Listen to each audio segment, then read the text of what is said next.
Hello everyone. Today I will show you how Brightwave eliminates static credentials for non-human identities such as CI/CD pipelines and automation workflows. CI/CD pipelines, machine identities, service accounts, applications, bots, and automation workflows are examples of non-human identities or NHIs. NHIs or machine identities are present in virtually every organization. A lot of breaches are happening due to over-permissive NHIs with 24/7 access to critical systems and your crown jewel applications. So securing NHI is crucial to reduce risk and to avoid compliance and audit challenges. Poor NHI governance results in operational disruption, loss of customer trust, and revenue. Now, Brightwave provides this just-in-time ephemeral access to NHIs or non-human identities as well.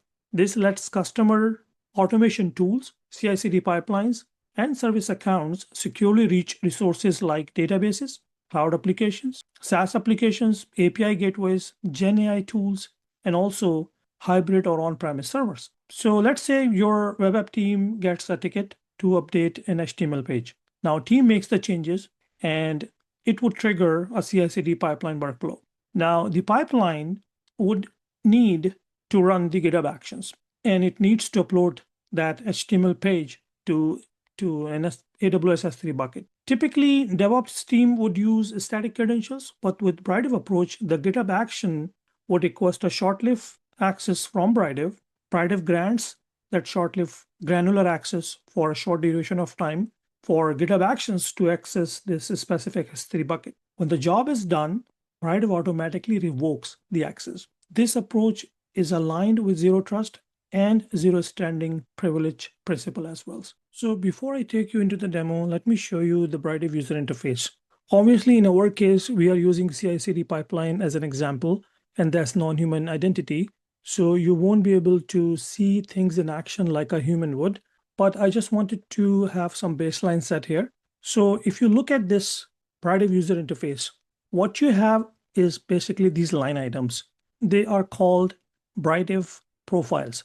These are Brightwave just-in-time authorization profile that can be checked out by a human, non-human, or even agentic AI workflows. So checkout means when I check out or NHI would check this out, they will get the just-in-time authorization for this profile. In this case, it's going to be S3 full access for that specific bucket that we were talking about. And if I take you back into the admin area, you would see I have multiple applications here. So I'm going to pick AWS and we'll take you into the profile section. So here you can see I have number of profiles.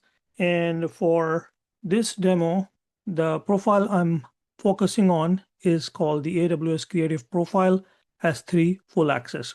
And here you can see the profile definition, the expiration timeout. In the permission section, you would see I'm actually providing this profile full access. So human user or NHI or agentic AI, when they check out this profile, they will get this set of permissions checked out for them, and will get the granular access to the S3 bucket, very specific S3 bucket, very specific S3 bucket. This is associated with multiple AWS accounts, so you can change it and assign it to multiple or more or less AWS accounts. And the policy is very important. So you will see I have two policies here. I'll check this policy for the non-human access. And then this is actually saying that, yes, this is the name of the policy and who has access to this.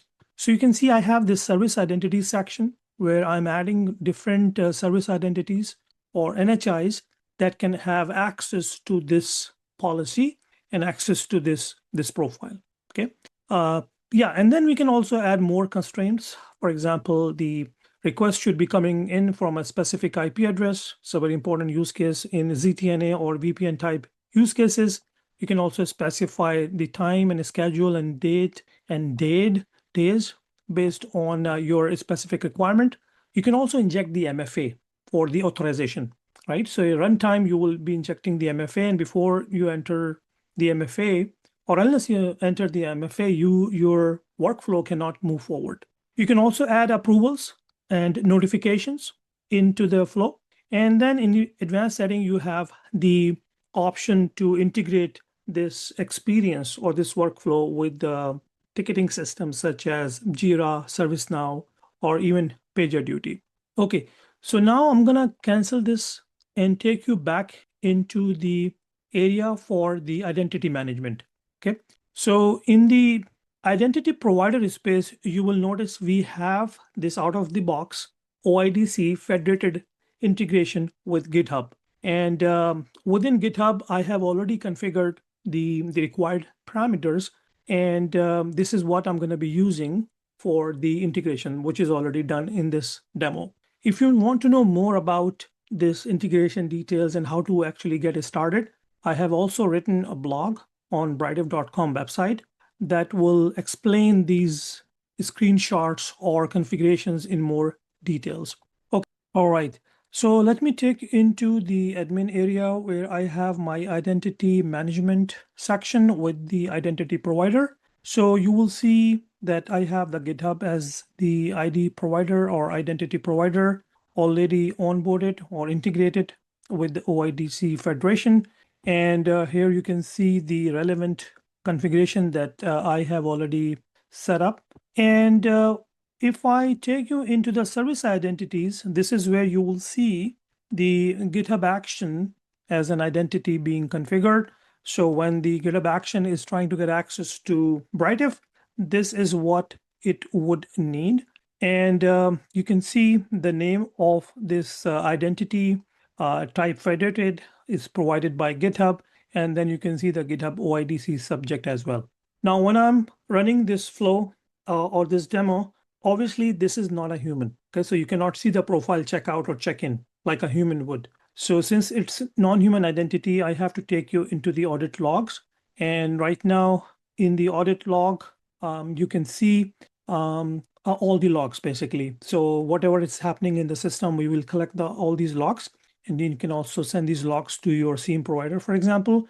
Then we also provide you detailed reporting, the analytics about exactly what's happening in the system on the time series basis, what happened in the past, right? So all these reports, detailed reports are available. Now, I'm going to go and show you this sample web page. Okay, so very simple HTML web page, basically for the quarterly financial report. And you can see there is a typo here. So I got the ticket that I need to fix this. And what I'm going to do, I'm going to come to this GitHub repository. And this is the index.html for the financial report page. This could be internal page or could be public facing, depending on what the use case is.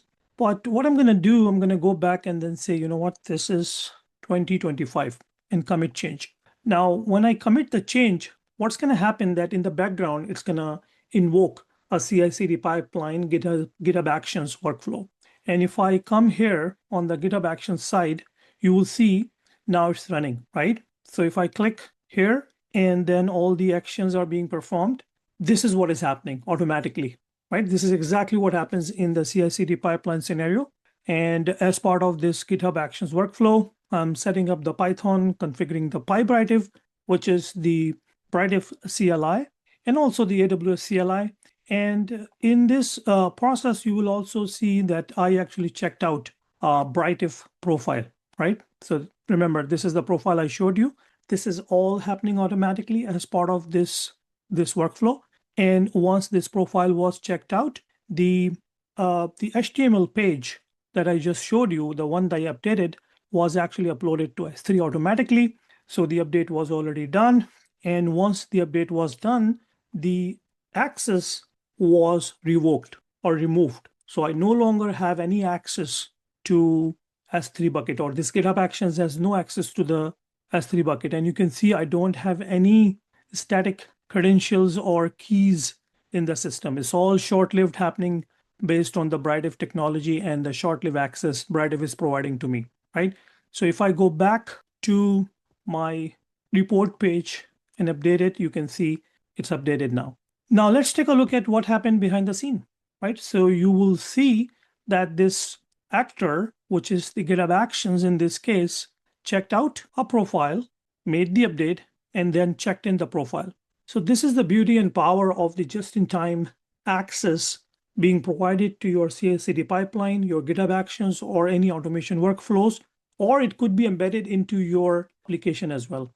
Pridev makes it easy to manage and secure non-human identities across all your cloud and hybrid environments. You get one dashboard for complete visibility and control. So instead of static credentials, Pridev provides just-in-time short-lived access.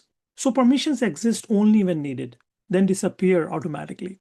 It integrates smoothly with CI/CD pipelines and DevOps workflows with full API, CLI, SDK, and Terraform support. Policies enforce zero standing privileges and detailed logs to make audit really simple. And like I said, Pridev works everywhere for human, non-human, and also agentic AI identities at scale. With that, thank you for joining today's session. If you'd like to learn more, please visit bridev.com or reach out to us at learn@bridev.com. We are happy to help with any questions or details you need. Bye.